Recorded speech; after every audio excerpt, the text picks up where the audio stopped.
Imagine a time when Europe trembled on the edge of collapse, where kingdoms were torn apart by foreign invasions, heresies, and the ever-present threat of the expanding Ottoman Empire. Picture knights sworn to secrecy, bound not only by their loyalty to kings, but to a brotherhood that called itself the Order of the Dragon. Formed in 1408, this medieval society gathered the most elite warriors of Christendom with one singular mission: to defend the cross, to protect Christian Europe from its enemies, and to strike terror into those who dared to challenge their faith. Among them stood figures, both revered and feared princes, kings, and warlords who would go down in history. Yet, one member in particular, Vlad II Dracul, father of Vlad the Impaler, the infamous Dracula, would forever link this secretive brotherhood with myth, horror, and legend. For the next 40 seconds, let us dive deep into the battlefield cries, the sworn oaths, and the rivers of blood spilled by these dragon knights.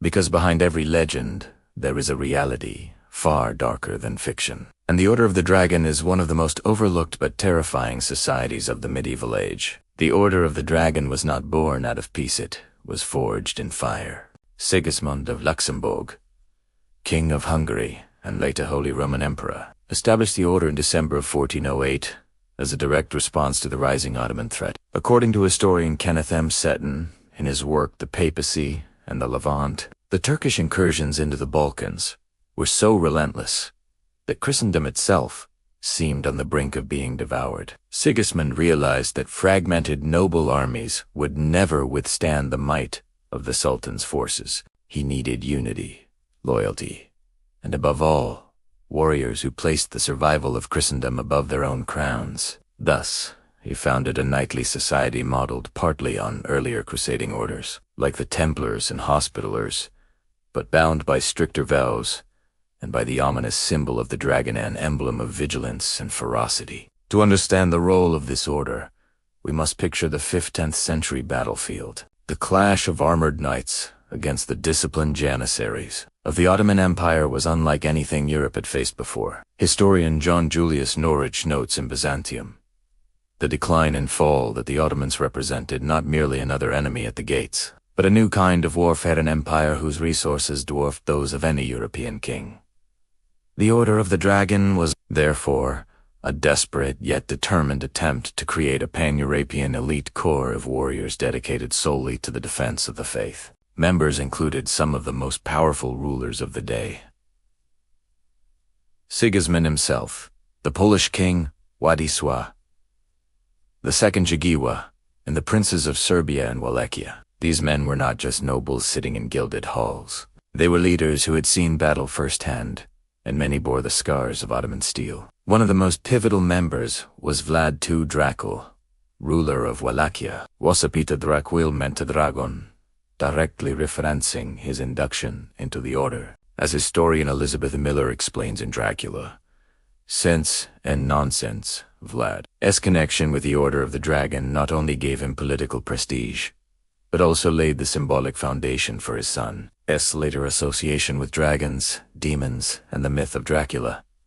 To bear the dragon insignia was not simply to show loyalty, it was to bind one's bloodline to a legacy of war and sacrifice. And for the Wallachian rulers, who stood as the first line of defense against Ottoman invasions, this oath was tested repeatedly in brutal campaigns. The Balkan battlefields of the early 5th-10th century were soaked in blood, but make no mistake, these battles were not glorious pageants of knights in shining armor. They were brutal clashes where entire villages were razed, where impalement, beheadings, and massacres became routine acts of terror on both sides. Vlad II's son, Vlad III, would later become infamous for perfecting the art of fear on the battlefield. Yet it was within the Order of the Dragon that the seeds of this psychological warfare were sown. Historian Radu Florescu, in Dracula, Prince of Many Faces, argues that the methods of cruelty attributed to Vlad the Impaler cannot be separated from the brutal traditions of warfare,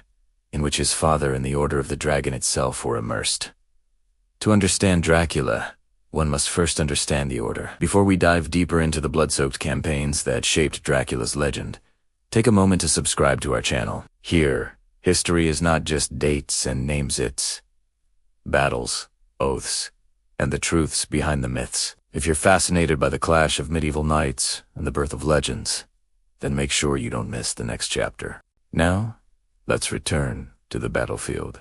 The legacy of the Order of the Dragon is perhaps best seen in the defensive wars of Wallachia and Transylvania, where the line between survival and annihilation was razor thin. Vlad II Dracul.'s reign was marked by his balancing act between appeasing the Ottomans with tribute and resisting them when opportunity arose. His dragon oath compelled him to defend Christianity, yet political realities forced him into dangerous compromises. The consequences were dire: betrayal, shifting alliances, and ultimately, his violent death. Historian Kurt W. Treptow, in Vlad III Dracula.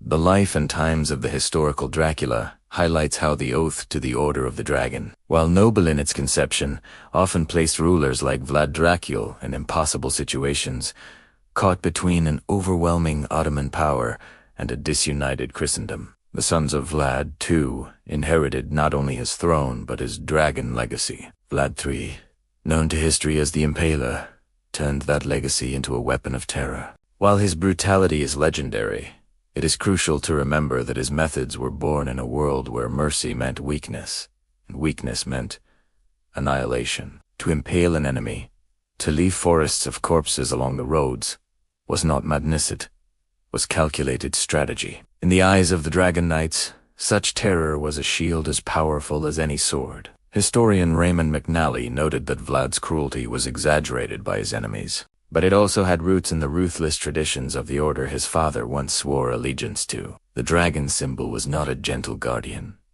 It was a predator's mark. The order's influence extended far beyond its Balkan origins.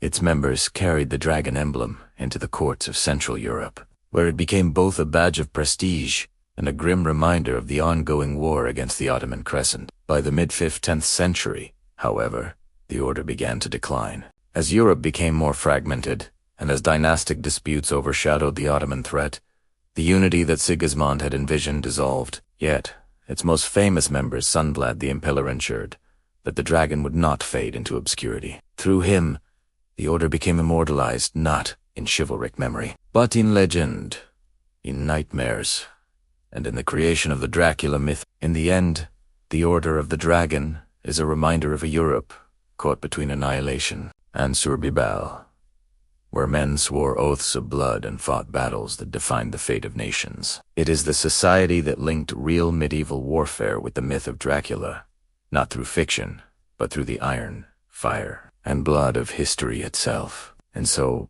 when we think of Dracula, we must strip away the Hollywood shadows and return to the battlefield, the clang of steel, the roar of charging horses, and the banners bearing the dragon. Because behind the vampire's fangs lies the forgotten truth. A brotherhood of warriors who fought to save their world, and in doing so, birthed one of the darkest legends in human history. That is the true legacy of the Order of the Dragon.